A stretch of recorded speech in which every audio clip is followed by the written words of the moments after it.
Hi friends, എല്ലാവർക്കും പുതിയൊരു വീഡിയോയിലേക്ക് സ്വാഗതം. ഇന്നത്തെ റെസിപ്പി വളരെയധികം ടേസ്റ്റി ആയിട്ടുള്ള അതുപോലെ എളുപ്പത്തിൽ തയ്യാറാക്കാനും പറ്റിയ ഒരു ഗ്രീൻ പീസ് കറിയുടേതാണ്.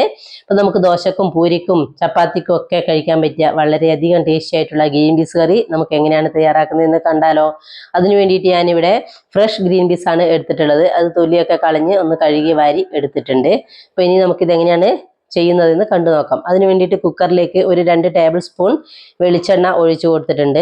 അതിലേക്ക് ഒരു ഏലക്കായ്, 3 ഗ്രാമ്പു, 2-3 കറുവാപ്പട്ടയും കൂടെ ഇട്ട് കൊടുക്കുന്നുണ്ട്.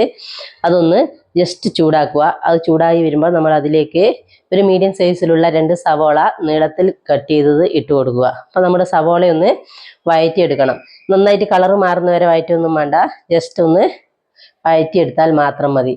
നമ്മുടെ സവാളയൊക്കെ ഒന്ന് വഴണ്ടി വരുമ്പോൾ നമ്മൾ അതിലേക്ക് ഒരു ടീസ്പൂൺ ഇഞ്ചി വെളുത്തുള്ളി പേസ്റ്റും കൂടെ ഇട്ട് കൊടുക്കുന്നുണ്ട്.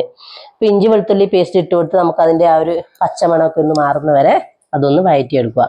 അതിലേക്ക് ഒരു 2-3 പച്ചമുളക് കട്ട് ചെയ്ത് ഇട്ട് കൊടുക്കുക. പച്ചമുളകൊക്കെ എരിവിനനുസരിച്ച് കൂട്ടുകയും കുറക്കുകയും ചെയ്യാവുന്നതാണ്.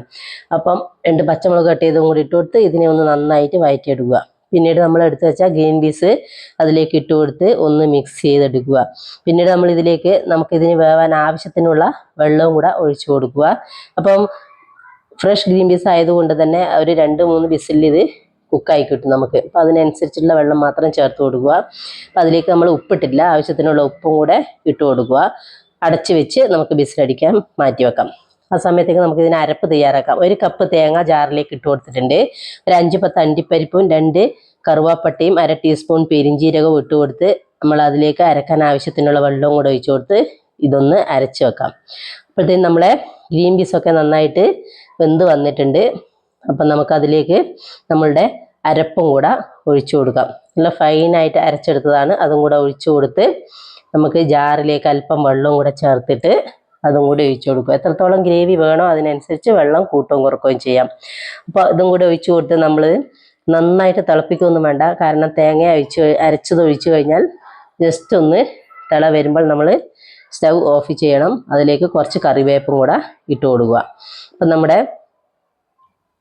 ഗ്രീൻ പീസ് കറി ഇവിടെ റെഡി ആവുന്നുണ്ട്. അതിലേക്ക് ലാസ്റ്റ് സ്റ്റേജിൽ നമ്മൾ ഒരു 1/2 ടീസ്പൂൺ പശു നെയ്യും കൂടെ ഒഴിച്ചു കൊടുക്കുന്നുണ്ട്. അപ്പോൾ ഇതും കൂടെ ഒഴിച്ചു കൊടുത്ത് ഒന്ന് മിക്സ് ചെയ്യുക. നമ്മൾ സ്റ്റൗ ഓഫ് ചെയ്തിട്ട് വേണം പിന്നീട് ഇളക്കി കൊടുക്കുവാൻ വേണ്ടിയിട്ട്. അപ്പം നമ്മുടെ ഗ്രീൻ പീസ് കറി ഇവിടെ റെഡി ആയിട്ടുണ്ട്.